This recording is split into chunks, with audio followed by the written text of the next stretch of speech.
Good morning, good morning, good morning. Welcome to Speak On It. I am your boy, R.W. Coolins. First and foremost, giving honor to God who allows me to come at you in this manner on a weekly basis.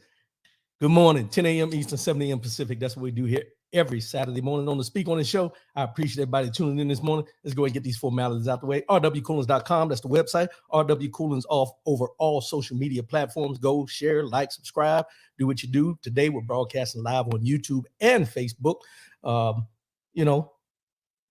That's what we do here every Saturday morning. Facebook, YouTube and Facebook is where we're broadcasting live this morning. So make sure you link, click in, check in, do what you do.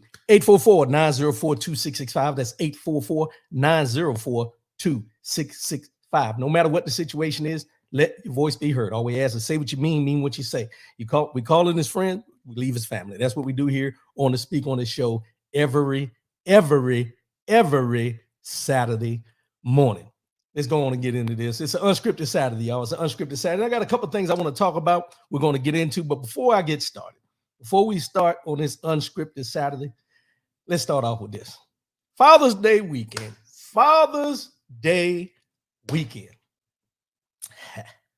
You know, Father's Day weekend is one of those weekends where a lot of people feel that fathers are overlooked. Let's just be real about it. It's been going on for decades and decades, but people feel that fathers are overlooked for the fact of, they get some socks, they get a tie, they get some drawers and all that kind of stuff.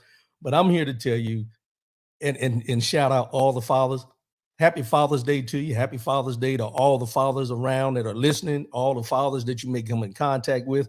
We are a valuable asset to our communities as well as to the world. So happy Father's Day to all the fathers out there. And you know what? Receive those socks, receive those drawers, receive that tie, receive those things with a smile on your face and an open heart. We know I've seen a lot of posts this week about the difference between Mother's Day and Father's Day. Mother's Day, you see this big old steak dinner and all these different things and everything. And for Father's Day, they had like a microwave dinner or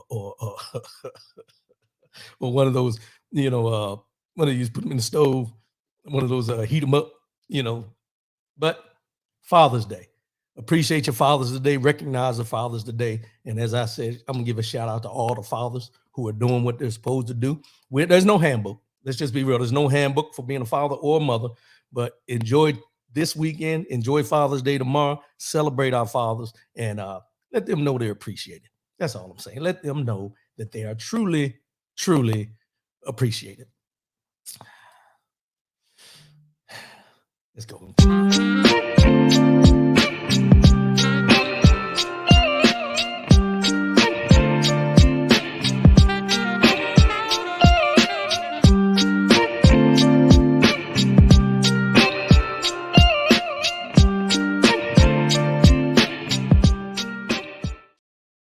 Juneteenth holiday in conjunction with Father's Day.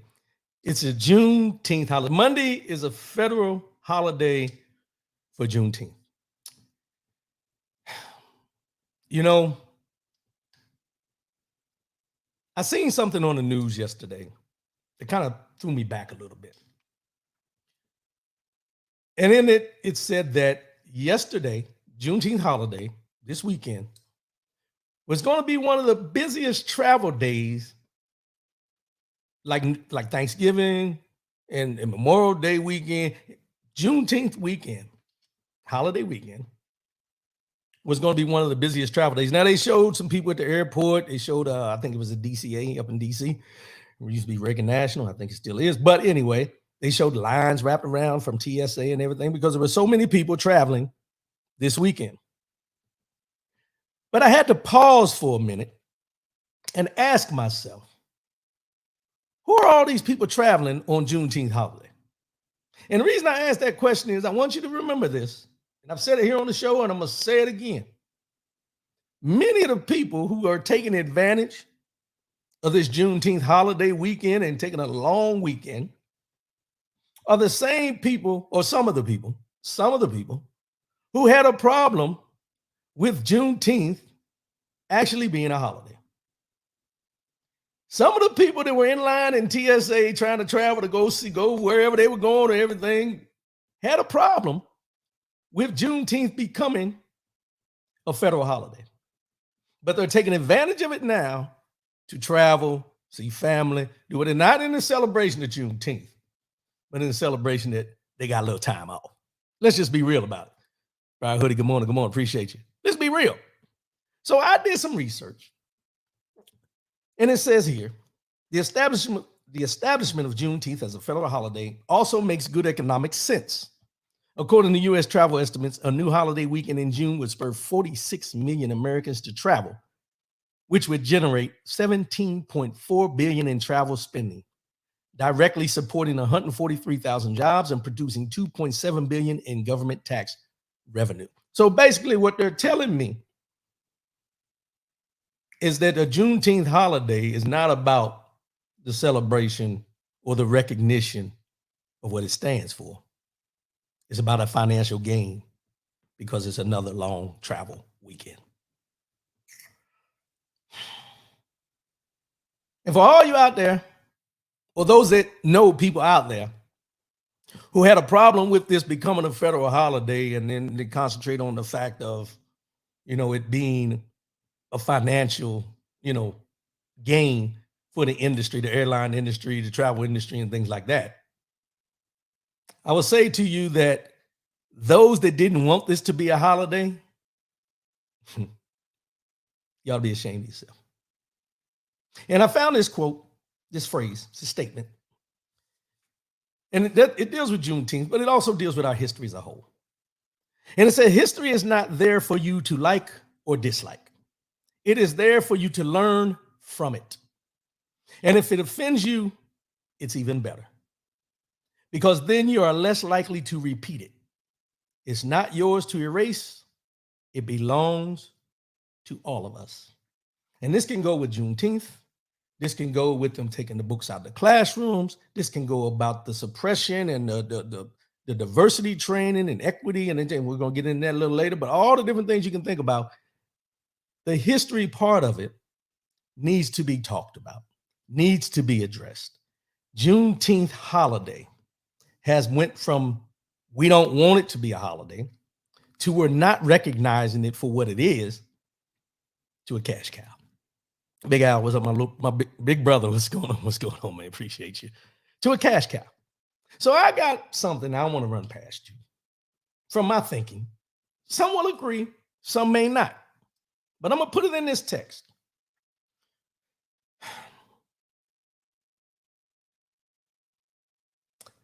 Let's start here. Let's go here first. This is the flag of the United States of America. The flag of the United States of America. Everybody knows what it is. Everybody knows what it looks like. Everybody, I think, knows exactly what it stands for. It says the American flag is a symbol of freedom and liberty to which Americans recite the Pledge of Allegiance. The flag's 13 alternating red and white stripes representing the 13 original colonies. Its 50 white stars on a blue field represent the 50 states. The colors on the flag each have a meaning: red for valor and bravery, white for purity and innocence, blue for vigilance, perseverance, and justice. Now, we all correlate this flag to July 4th, 1776. Not the day that the flag was actually put into port to be represented, but that's the Declaration of Independence Day. Let me just be clear. July 4th, 1776. That's what this flag represents. As I mentioned, freedom and liberty. And they got freedom and liberty when they decided to leave England because they didn't want to stay under the government. But here's another flag. This is the flag that represents Juneteenth. And we only see this flag representing Juneteenth when it's time to celebrate Juneteenth. But we see the United States flag, the United States of America flag every day, all day. No problem with that. But I want to bring something up about the Juneteenth flag, and it's been celebrated for almost 157 years, Juneteenth has. It was first celebrated in Texas on June 19th, 1866, to commemorate the end of slavery and enslaved people first learning of the Emancipation Proclamation. Juneteenth flag was created in order to signify and solidify the holiday for all Americans, and the Juneteenth flag is most noted for its distinct colors and shapes. Over 2 decades since its creation, people across the country are still utilizing the flag as a symbol of liberty and freedom for Black Americans. I want to stop there. Because if you recall, when the United States of America flag was first instituted, there was no freedom for the African American.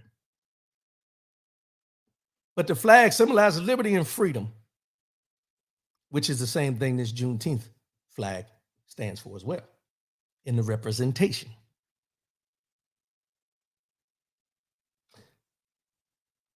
I got a history on this flag. The Juneteenth flag was, created by Ben Hay. He was an activist and organizer. He founded the National Juneteenth Celebration Foundation, created the flag in 1997 in collaboration with Verlene Hines. Flag represents, now let's get into the colors. The Juneteenth flag symbolizes freedom and justice for Black Americans and African Americans. The colors of the flag are similar to the United States flag because all Americans are able to understand and recognize the importance of African American history. Remember what I just read about history. One cannot separate African American history from America's history, and the flag reminds us of just that. Why is the Juneteenth flag blue and red? The colors of the flag were deliberately chosen by Haith and the collaborators to showcase that African Americans were always American, even throughout enslavement. The Black community is one with America. The colors chosen further the notion that America must ensure that all citizens have access to liberty and justice for all. What do the star and arc represent in the Juneteenth flag? The most notable feature of the flag is its star and arc. The star is another callback to the United States flag, representing that Black people are free in all 50 states. The Emancipation Proclamation was first to read and acknowledged in Galveston, Texas. Texas, also known as the Lone Star State, played a significant role in the addition of the star. Although Texas was the state that the documentation was read in, it represents freedom across the nation alongside the star. The outline, burst, and arc represent the new horizon and new opportunities that are to come for Black people. Now, I've read you all this history, and I've read you everything that Juneteenth, everybody knows Juneteenth, 1865, Emancipation Proclamation. Didn't find out until later on that they were free, so on and so forth. We go through this area, but I want to concentrate on the flag. And the reason I want to concentrate on the flag is for this. We only see, as I mentioned, the Juneteenth flag when it comes to Juneteenth celebration. But what it represents is in concert with what the United States of America flag represents, with the colors, with the stars, and the liberty and freedom that they represent. So my question to you out there, and I know this is going to get a little feedback, a little pushback, but I might bring this up because I got a picture I want to show you. See this picture? See how both flags are flying at the same time? And that's our nation's capital. This is drawing depiction. Would there be a problem with these two flags being flown simultaneously on a daily basis in this United States of America? And if so, why not? And why would it be a problem if you don't think it should be flown that way? Because let's be clear. Both flags represent liberty and justice and freedom for a people. For a people. The United States of America flag did not include Black Americans, African Americans at the time until Juneteenth. Then we have the Juneteenth flag that represents liberty and justice for Black Americans, African Americans, to show that they're a part of this country because of the history. So I'm going to ask you again, why has there not been any talk, legislation about these two flags flying consistently together other than when the Juneteenth holiday comes around? Because this is a part of our history. This is a part of what this country is about. I'm just throwing it out there. Somebody help me out. Reggie P., good morning, my brother. Good morning. See, this is where, for me, I look at things with a wide lens.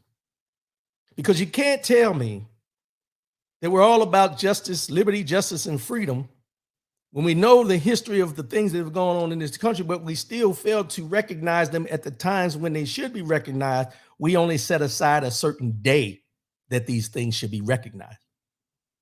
Now, I'm not the brightest light bulb in the socket. I don't do legislation, but let me show you a better picture if you don't want the depiction there. Look how beautiful that is. Look how beautiful they are flying together. Good morning, Vernique. Appreciate you. Look at that. So is there an issue with both of these flags being flown daily, being recognized daily? Because I'm also going to put this caveat in there. You hear the uproar about, they sing the national anthem, but they also sing, the quote unquote, the Black national anthem, lift every voice at these sporting events and everything. Why can't they have the flag flying and be sang at that time with the flag being displayed and then the national anthem with the United States flag? I'm just throwing it out there. I ain't saying it's going to stick, but I'm just asking the question. Because if you're going to talk about the history of the United States, if you're going to recognize what's going on, if you're going to talk about liberty and justice and freedom, then you got to make it all inclusive. And to make it all inclusive, that means you got to know your history. And if you want to know your history, you got to recognize the history, not try to submerge it. I'm just throwing it out there on this Juneteenth weekend. It's something that came to my mind that I want to know why we can have both of these flags flying every day on the capitals.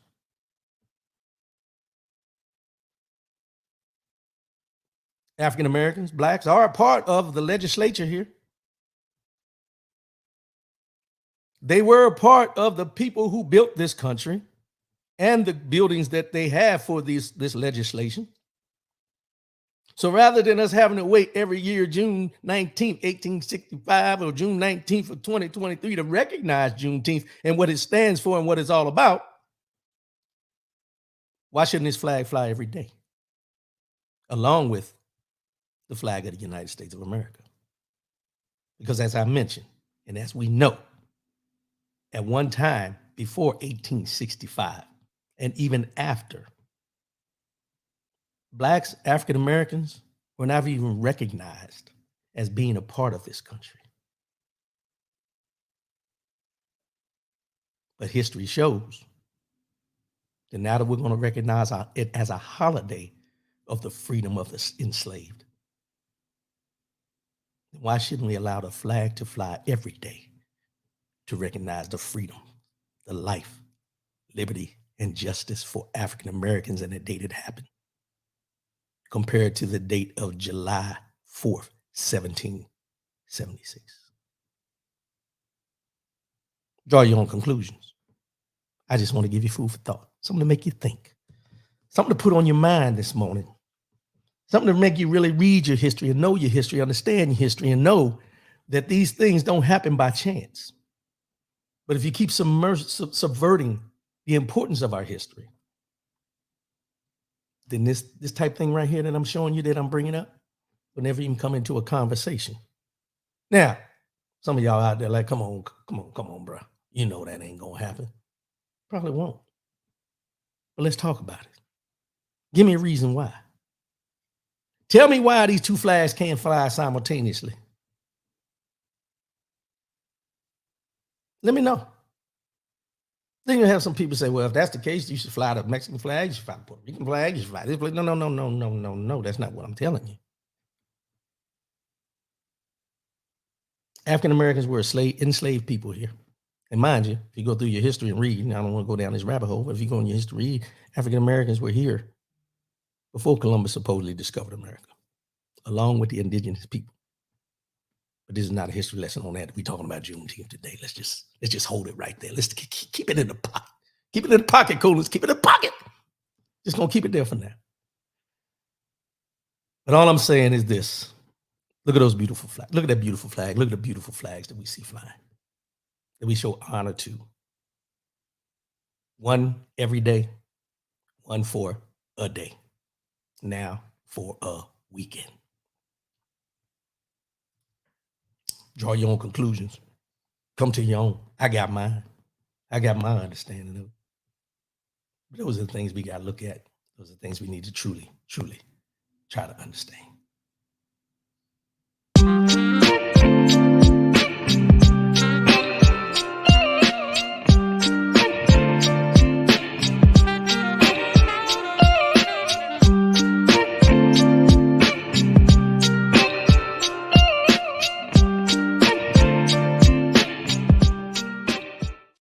13th Amendment, the 13th Amendment. A group of Democratic lawmakers has introduced a joint resolution to negate a clause in the 13th Amendment of the Constitution that permits slavery or involuntary servitude as a punishment for crime. The Abolish Amendment was introduced on Wednesday ahead of Juneteenth, the national holiday commemorating the end of slavery, by Senator Jeff Markley of Oregon, Senator Cory Booker of New Jersey, and Representative Nikema Williams of Georgia. The 13th Amendment presently says neither slavery nor involuntary servitude, except as a punishment for crime whereof the party shall have been duly convicted, shall exist within the United States or any place subject to their jurisdiction. The new resolution would clarify neither slavery nor involuntary servitude may be imposed as a punishment for a crime. The resolution would not seek to interfere with opportunities for incarcerated people to consent to work. So if you're incarcerated, you can consent to go and work. But this amendment, changing this in the 13th Amendment, would change it to the fact that they cannot make you work just because you are in prison, you're incarcerated, and so on and so forth. And it says there's no easy task to amend the Constitution. The resolution would require a 2/3 vote in both houses of Congress before it is sent to the states, where at least 38 legislatures would need to approve it for ratification. And the effort to erase the slavery exception has failed in previous congressional sessions. Then you have to ask yourself why. Why would they not want to take this out of the 13th Amendment, amend it to say accordingly that slavery, servitude, involuntary servitude are eliminated? It's not hard. We change all kind of legislation on a consistent basis, but it seems like, and we talked about this before, when it comes to the Constitution, the amendments, these type things, they're so hell-bent on the forefathers and what the forefathers' intent was. But they never want to get to the point of understanding and saying out their mouths that all the forefathers were slave owners. So when they wrote this, it was a different country. It was a different time. It was a different mentality. So if you know this, and you always want to go back to the forefathers and what the forefathers' intent was, then you know at this point in our lives, we should be able to overturn what their intent was and change it to what we know is to be true now. However, it'll be a long fight. Probably will never happen, but it's something I thought you needed to see because it comes up Juneteenth weekend. This was legislation that was brought up for Juneteenth weekend. I'm a true proponent that in this United States of America, we can change anything we choose to change if we choose to change it. As far as legislation, as far as how things are done, I mean, think about it. They can go in and change the Voting Rights Act anytime they want. They choose not to. They change things that are conducive to certain people and not to others. The verbiage is wrong. Change it. It should not state it. We're past that point. You talk about the forefathers. We always talk about the forefathers. It goes back to the Juneteenth weekend. This is why we have recognition of what Juneteenth stands for, because that was the day that the 13th Amendment and the verbiage in there should have been changed. If we're going to talk about it, let's talk about it. If we're going to recognize the day that the slaves were free or were recognized to be free, then at that time, those verbiages in these policies, amendments, constitutions should have been looked at to be changed at that time, not in 2023. But we're still fighting that battle because some people feel so strongly about the forefathers and their intent that they will never change it. And they will never vote to change it because in their minds, there's nothing wrong with it. There is nothing wrong with what it says and what it stands for. It's that simple.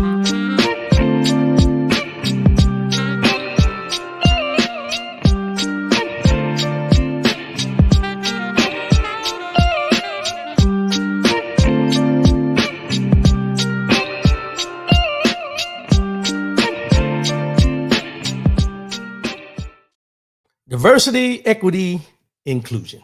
Diversity, equity, and inclusion. Texas GOP Governor Greg Abbott signed a bill Wednesday that bans, let me read that one more time. Texas Governor Greg Abbott signed a bill Wednesday that bans diversity, equity, and inclusion, which is considered DEI, offices at public colleges and universities across the state. The state legislature passed the bill last month, largely along party lines, with supporters arguing that DEI efforts promote racial profiling and slashing funds for such programs will save taxpayers millions of dollars. The bill's critics, however, argued that it promotes discrimination and would impact colleges from attracting diverse students. Now, let me stop there because I've seen this lawsuit that is up at the Supreme Court where you have Asian students suing certain colleges because of affirmative action. And they said because of affirmative action, they were denied entry into like Yale and a couple other colleges. I don't know all the names. But this goes along with it because diversity, equity, and inclusion that they're trying to eliminate, get rid of these offices, played a role and still play a role in how things are done and make them on the up and up. Eliminating this gives people the free will to be very selective, to do it the way they want to do it compared to what they're not supposed to do. Break the rules. Let's just be real. And by eliminating this, then there's no checks and balances. There's no one to answer to. If this is the way I choose to do it, this is the way I choose to do it because there's no rules saying I can't when you eliminate diversity, equity, and inclusion offices in these places. Now you ask yourself, why now? Why now? And if you pay attention, this is going on in Florida, where Ron DeSantis eliminated the DEIs at college campuses. He was talking about getting rid of fraternities and sororities at these college campuses, at African-American Black colleges.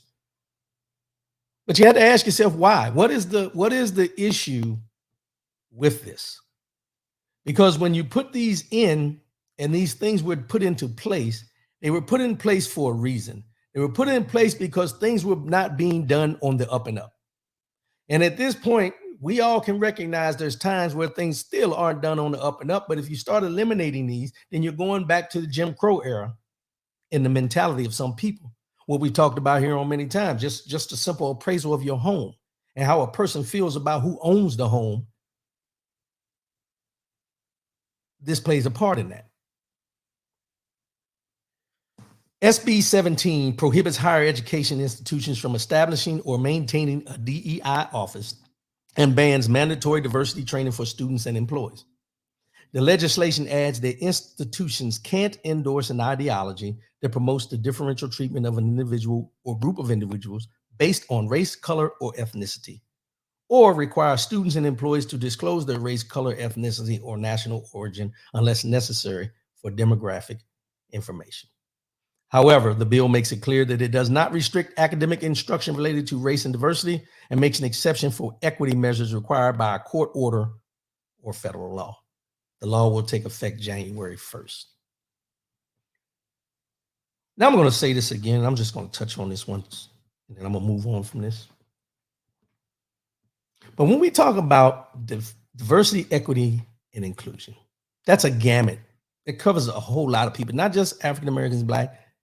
Every person who is migrated here from another country, anyone who was born here and their parents migrated here, this covers a multitude of people and situations. No different than abortion and where they want to make it one blanket way with no exceptions to the rule. But I have to ask the question, we're out here eliminating diversity, equity, and inclusion at these campuses, at these different offices within the government and different things like that. But as much as we're eliminating all these things that are there to help those that have been unjust, marginalized, where is this big push to eliminate white supremacy, the Tiki Torch Boys, Proud Boys, these organizations that are here created simply to divide us, the superiority complex. And you have things that were put in place simply to diminish the impact of those things. But rather than take the charge to get rid of the white supremacy movement that's going on, you would rather go after the things that were put in place to make and try to make things more even.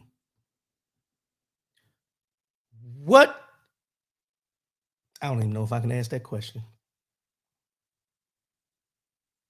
It doesn't make sense to me. And as I mentioned many times, these are the people that have been voted in to legislate for the people. And each one of these people that you see in there are doing more to eliminate than they are to enhance. They're doing more to eliminate things that are put in balance, the checks and balances that are put in place because of the lack of diversity, the lack of equity, the lack of inclusion. And they're doing everything in their power to eliminate it, but not doing anything to eliminate the people who are out here stomping the ground for white supremacy. None at all. None at all. And that transitions me to this next one. I'm not even going to play the music this time. Let's go into this one. Downplaying racism. Former President Barack Obama came out this week, and he voiced his criticism of GOP presidential hopefuls Tim Scott and Nikki Haley, accusing them of being a part of a long history of Black or minority Republicans downplaying racism. Downplaying racism, and we've heard it, Tim Scott, South Carolina senator, is the same one who was supposed to be the lead for the Republicans on the George Floyd Policing Act. He did all that work, talked all that about diversity, inclusion, and all this. And when it came time to him present it to the other Republicans, you haven't heard anything else about it. But if you listen to Tim Scott, racism is not as rampant as we think, because his story is different than your story or my story or somebody else's story. So he downplays it And this is the person we have running for president to be the nominee for president of the Republican Party. Nikki Haley. We got the same thing with her. Downplaying racism. Downplaying it. Big Al couldn't get it done. No, we couldn't get it done. He's talking about the George Floyd and Policing Act. We couldn't get it done because they put him out there as a figurehead. They wanted him to be the symbol of we're trying to do something. But behind the scenes, they had no intentions of passing the George Floyd Policing Act. They never had any intention. This was all for show. This was all to put the Black Republican out there to be the head. And if he was that strong about what he was doing, then he would have still fought for it, in spite of the fact that the other Republicans were pushing against it. But he chose not to. He chose to let it go by the wayside because that's who Tim Scott is. Go along to get along. Go along to get along. Nikki Haley, parents were immigrants, migrated here. She was South Carolina governor, I think. She was the one, after a lot of, controversy, decided to take the Confederate flag off the state capitol down there in South Carolina. But she's running for president, and she always hails what her background is and who she is and where her parents migrated here and everything like this. She's a child, she's a product of immigration and all the different things she talks about. But at the same time, she downplays the fact of what racism is about, because what she does, and if you ever pay attention, you have people that do this. You have some people that have migrated here who will lean more towards their culture of being more white than their own culture after a certain amount of time of being here for political gain, to be able to play, the balance of whatever they want to do. Those are the things that are going on when President Barack Obama accuses and talks about these two candidates downplaying racism. Big Al, remember Walter Scott shot in the back, North Charleston Police Department, his district. Plain and simple. And what did he do? Not a thing. Pearl Borum, good morning. Appreciate your support. Thanks for tuning in. Edward Allen, policeman filmed planting a gun on him. Yeah, they shot him in the back, and then they planted a gun on him, say he had a gun. And nothing ever came out of that. Nothing. So when you talk about Tim Scott being a nominee to be president, smoke and mirrors. He know he ain't gonna win the Republican nomination. He know he's not gonna win. But he threw his hat in the ring. Just like we knew the George Floyd Policing Act wasn't gonna go through because they just threw him out there as the figurehead. OT, good morning, my brother. Good morning. But back to the downplaying of the racism. Obama made the comments while speaking on CNN's The Axe Files podcast on Thursday. He said, I think there's a long history of African-American or other minority candidates within the Republican Party who will validate Americans saying everything's great and we can make it. Everything's great and we can make it. The rhetoric of can't we all get along should be accompanied by an honest accounting of our past and our present, former President Obama said. Can't we all get along? Should be accompanied by an honest accounting of our past and our present. This goes along with what I was talking about in the beginning, y'all. It's Juneteenth weekend. After all these years, since 1865, Juneteenth has become mainstream. Let's just call it what it is. Juneteenth as a holiday has made it mainstream. However, as I mentioned, all those people catching flights, all those people at the airport, one of the busiest travel days of the year from what they say, they're not traveling to celebrate Juneteenth. Hell, most people aren't celebrating and doing anything to recognize Juneteenth. They just know it's a federal holiday and they're off. But if you say that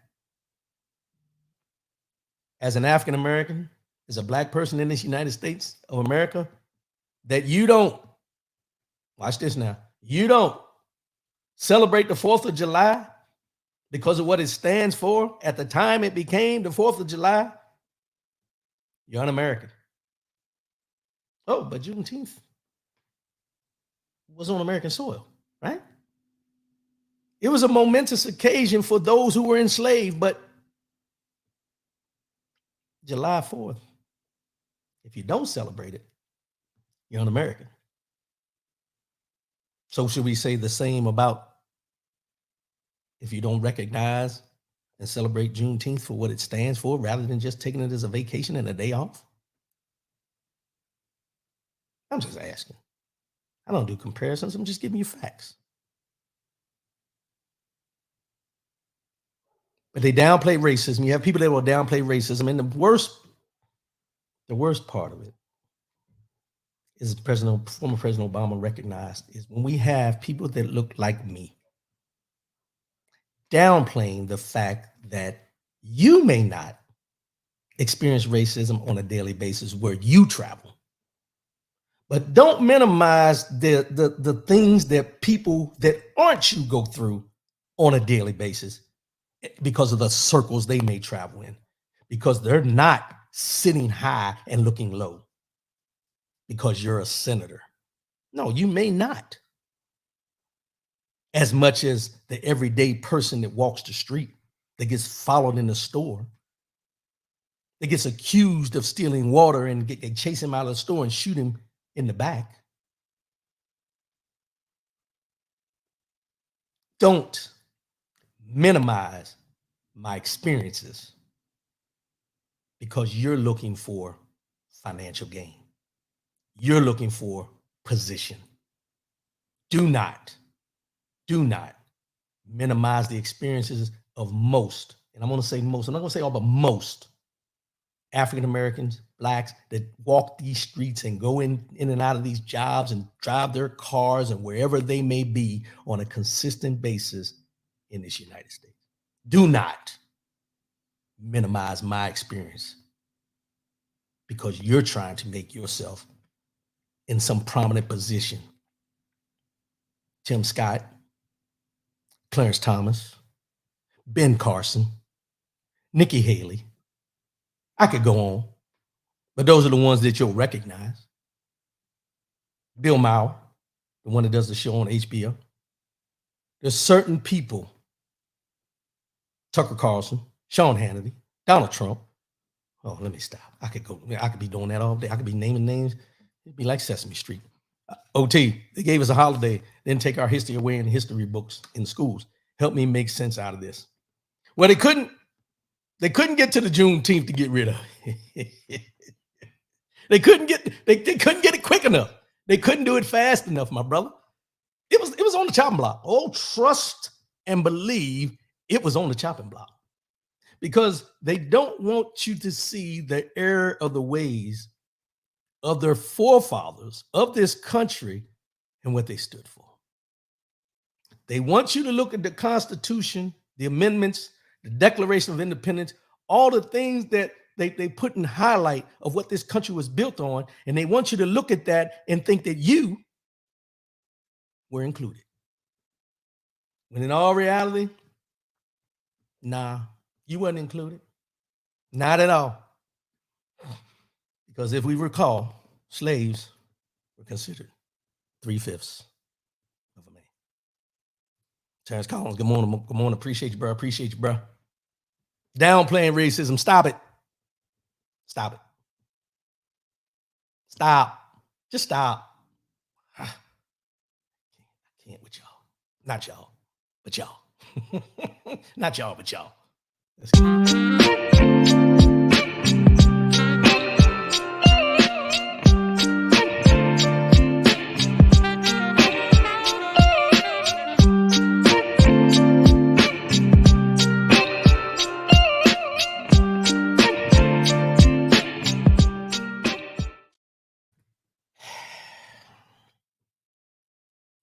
Dr. Cornell West. Dr. Cornel West. This week, Dr. Cornel West decided to throw his hat in the ring for President of the United States of America. As a member of the People's Party, a left-wing political party that dates back to the 1890s. And it says activist, theologian, and academic Cornel West announced Monday that he is running for president in the 2024 as a third-party candidate. And better than that, let me do this. I'm gonna do you one better. Let's play the video. This is for y'all. Y'all pay attention here. Listen to what he has to say. In these bleak times, I have decided to run for truth and justice, which takes the form of running for president of the United States. I enter into quest for truth. I enter into quest for justice.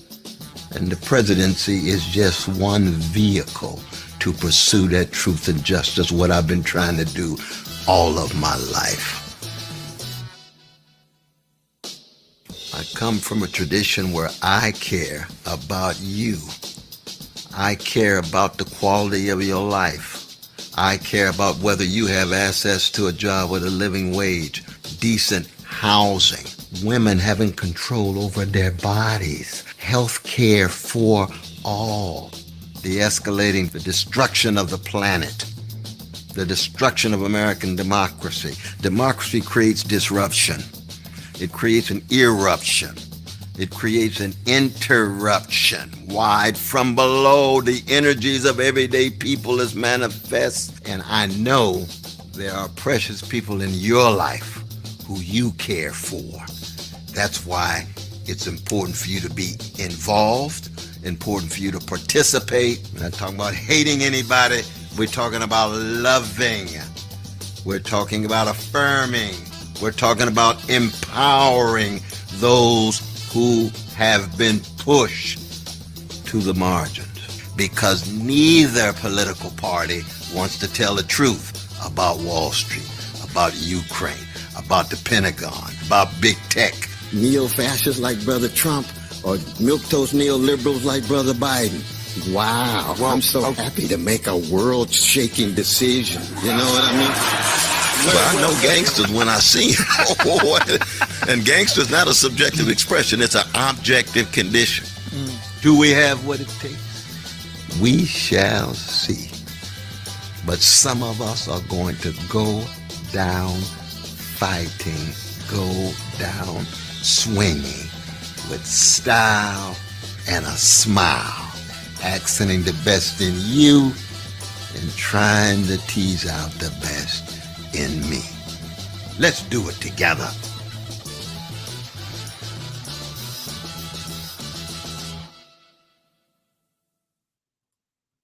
Dr. Cornel West. CornelWest24.com. That's the website. Go there. You can see everything you want to see. You can listen to what you want to see. I was a big fan, and I say I was, and I'll get into that in a minute. I was a big fan of Dr. Cornel West for a long period of time, and I don't want to diminish anything he's done up to this point in his life. I'm not going to diminish it. Not going to diminish it at all. OT, why you laughing, man? Come on now. Not going to diminish what he's done. He's been an activist. He's been on the front lines and everything like that. But I have a problem, not with him running for president. I'll get into that in a minute. But I did a show, 17, 18. I can't remember. I forgot to write the date down. Y'all forgive me. But I did a show one time about him and Tavis Smiley. And it was called MIA. Where are you now? After President Trump won the presidency and President Barack Obama had left office, we didn't hear from them. It was very critical of President Obama at the time. Let me just play the clip for you. Let's get here. This first segment real quick. MIA. MIA. You know, as I mentioned, there was two influential individuals that during President Obama's 2 terms were very, very, very outspoken. Tavis Smiley and Dr. Cornel West. Tavis Smiley and Dr. Cornel West. Now, during President Obama's time, you know, you've seen a lot of interviews with them where they were, I was just going to say, tearing President Obama down for his policies, tearing him down about what he wasn't doing, and everything. But let me just say this: I haven't heard from these two at all since the new president has taken office. Let me say that again: I have not heard from either of these two individuals since the new president has taken office. Now, they got a lot of camera time during President Obama's time. Now, I don't know if that was because of the media wanted to put, the brother man against the brother man, or whatever, or what they were saying. They wanted to get out there and everything, but I have not seen either of these people. Well, I seen Tavis Smiley when he was going through his little thing that he had. When he had the controversy going on at PBS about how he supposedly was, unprofessional in the workplace, unprofessional relationship, that kind of thing, whatever. But other than that, I have not seen them together, and I have not seen them talking about the shortcomings of the current president. Not in any capacity of what they felt they needed to put out there about President Obama. Now, the differences with President Obama had to do with this: not doing enough for the African American community. They said President Obama was not doing enough as our first so-called black president. He wasn't doing enough for the black community, and they were up in arms about it. Now, also, they said the unemployment levels in the black community were not acceptable. They were not acceptable. And then they also mentioned that poverty levels among African Americans in the black community, however you want to put it, they were so upset, mad, bewildered, I'm going to use all those words you can think of, about how President Obama, how they didn't feel. Let me say that, how they didn't feel President Obama was doing what he should have been doing for the African American community while his time in office, because they felt that he was in there. He should have been doing more. They didn't think he was doing enough. They went on a 2-week, 15-city poverty tour aimed at forcing the powers that be to focus on the least among us and getting President Obama to, quote unquote, wake up. 2-week, 15-city tour. They went around. They talked about what he wasn't doing. They were trying to get him to wake up because they were going out into these impoverished communities and talking to the people, and they wanted President Obama to wake up and see that this poverty, unemployment, what he was not doing for the African American community. That's the basis of what I said. Y'all can go back and listen to 2018, as OT said. It's in the archives of the YouTube channel. But I would never diminish who and what Dr. Cornel West stands for. Never. I would never do that. But I take issue with the fact that he's been very silent up until this point that he's running for president.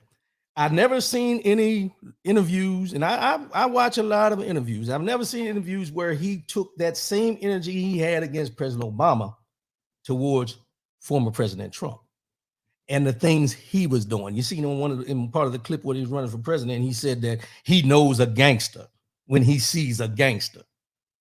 Well, that's not calling out what he's not doing, what he should be doing for the African American community, like you did when Obama was in. And now we all know President Barack Obama didn't do everything that he could have or should have done in our eyes. Let's just be real about it. 8 years, he did as much as he could. Affordable Care Act, fine and dandy. But let's get back to Cornel West. I don't know, and I've seen a lot of things where people are saying that he's going to take votes away from Joe Biden and give Trump the presidency and all these different things. I don't know.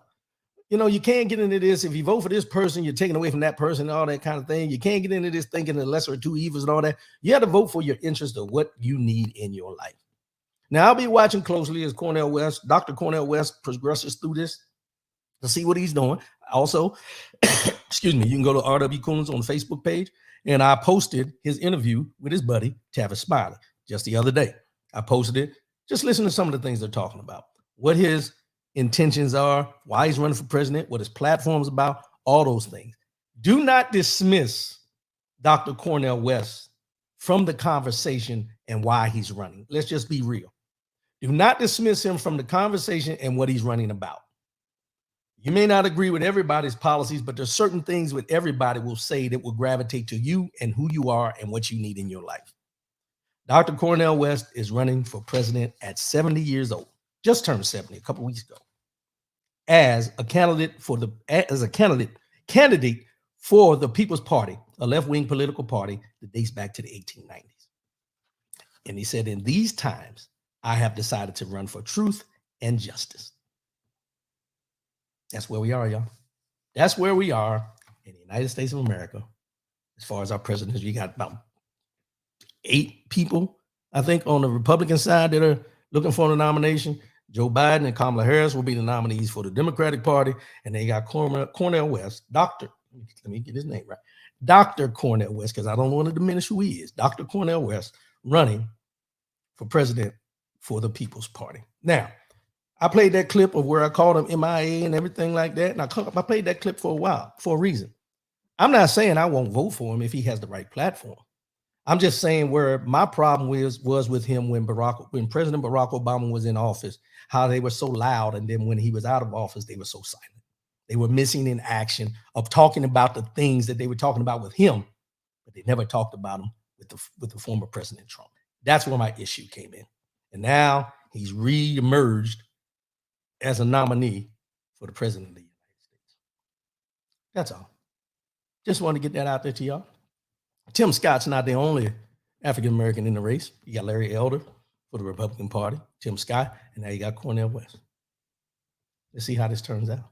Let's see who else decides to throw their hat in the ring. It's just a matter of time. Everybody's looking to get to the pinnacle. Let's do this.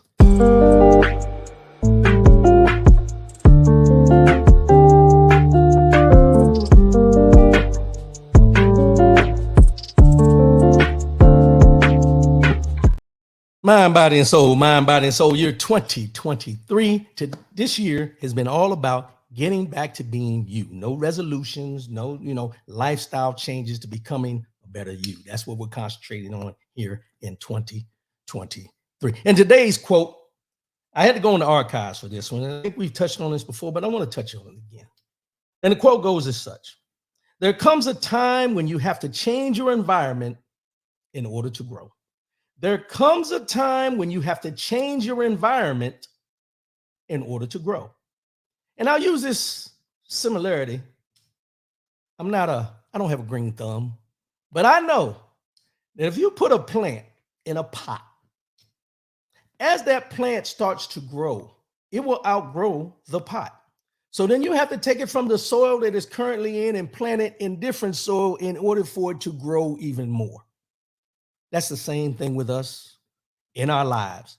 You have to remove yourself from certain environments that have stunted your growth in order to continue growing and blooming and blossoming to becoming the best person you can possibly be. And the bad thing about this, and this is the hardest part about this, is when you decide to move yourself from the soil that you're currently planted in order to move into a soil that you can continue to grow in, you're going to lose people. You're going to lose friends. You're going to lose family. It may be a job that you have to move from one to another, to go from what is comfortable to being uncomfortable to achieve something that you truly in your heart want to do. See, life is all about growth. Life is about opportunity, but you don't see those opportunities if your growth has been stunted. If you're sitting in the same position you were, and all you're doing is complaining about the position you're in, rather than looking to make change into another position where you can truly grow, that's an issue. That's an issue. Not an issue to the point that you won't still be able to be you, but an issue where you won't be the full potential. You won't be able to use the full potential of who you are to be in this world. Because as I mentioned many times, God created all of us for greatness. Your great may not be the same as my great, but we all were created for greatness. And in order to really realize your greatness in this world, in your life, you have to remove yourself from some soil. Maybe that old tattered soil that you're in, that has no growth potential anymore, and plant yourself somewhere where your growth can maximize who you're supposed to be, what you're supposed to be doing, and how you're supposed to be doing it. Sometimes we get complacent, we get comfortable. We don't like change. But unless you change, your situation won't change. You have to change your situation in the point of where you know that this no longer does anything for you. It has exhausted all possibilities for you to grow right here. And now you have to plant yourself somewhere else. You know that quote of, if you're the smartest person in the room, you need to find another room. It goes along with this. Plant yourself in different soil and watch your growth. You got to be watered. You're sowing those seeds, but your growth. Do not stunt your growth by being comfortable where you are and being scared to move and worried about losing people who don't have your best interests at hand. Because those people, and I'll say it this way, those people that you're worried about losing are the same people that are stuck in the same place you are. Sometimes it takes one person to make that step for the others to realize that they need to make the same step. Be the trailblazer in your group. Be the one that steps out on faith and pray for those that you leave behind, that they would decide to step out on faith to become better than they were while they're still stuck in the soil that they're currently in. There comes a time when you have to change your environment to grow. There comes a time when you have to change your environment to grow. It's that simple. Let's go ahead and wrap this up. I appreciate everybody tuning in. Happy Father's Day to all the fathers out there. I appreciate y'all. I love y'all. Hey, for all the people who are going to, celebrate their fathers this weekend, we're not telling you to go out and buy no extravagant gifts or anything. The acknowledgement may seem small, but it's very big in our minds and in our hearts. Let us know exactly how you feel about us. It's not a comparison about Mother's Day, Father's Day, none of that kind of stuff. It's about letting the people in your life know the impact that they had and letting them know that you appreciate them for what they brought to your life. We don't always agree on everything. But if you continue to keep the negative parts of your relationship in the forefront, then you'll never recognize the good parts of your relationship that you've had in the past, that you can move into the future. That's all I'm saying. Father's Day, Juneteenth holiday. Find that balance to celebrate them both, recognize both.